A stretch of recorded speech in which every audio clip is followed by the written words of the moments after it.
La rédaction a été envahie par les manifestants. Nous sommes quelques journalistes à avoir rejoint le mouvement. Les autres journalistes de la rédaction sont actuellement dans les caves. Vous le voyez juste derrière moi. Nous sommes, devant les grilles du château de Versailles, tout près de Paris, où l'exécutif s'est réfugié sous très haute protection policière. Des milliers de personnes de tout âge sont en train de converger, vous le voyez sur ces images en direct, de converger vers l'Assemblée nationale. Et c'est... On me le confirme à l'instant dans l'oreille, le chef de l'État va s'exprimer en direct sur notre antenne. La Constitution permet au président de la République de prendre la parole devant le Parlement réuni à cet effet en Congrès. Il est des heures qui, de cette possibilité, font une nécessité. Les heures que nous vivons sont de celles-là. Nous avons fait fausse route. Nous avons préféré le clientélisme, les conflits d'intérêts, tout ce qui relève d'une forme de corruption ordinaire presque impalpable, à milieu des préoccupations des Français. Nous avons préféré la société de la rente à la société de la justice. Et je crois profondément que par ces choix récents, notre peuple nous demande de rendre le pouvoir à ceux qui œuvrent à l'intérêt général et pour la dignité des personnes. Voyons la réalité en face.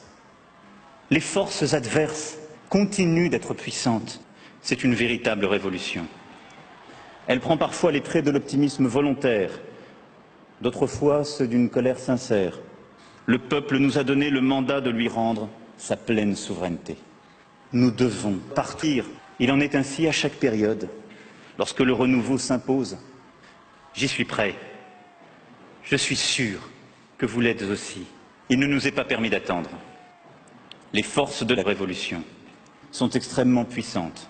Pardon, Monsieur le Premier ministre, de vous annoncer aujourd'hui devant le Congrès cette mauvaise nouvelle. Ce qui nous est demandé par le peuple, c'est de renoncer, vous et moi. Vous venez de l'entendre, le président a donc décidé d'abandonner le pouvoir, et ce sous la pression populaire. Les grands industriels français sont en train d'organiser l'exfiltration du désormais ex-président.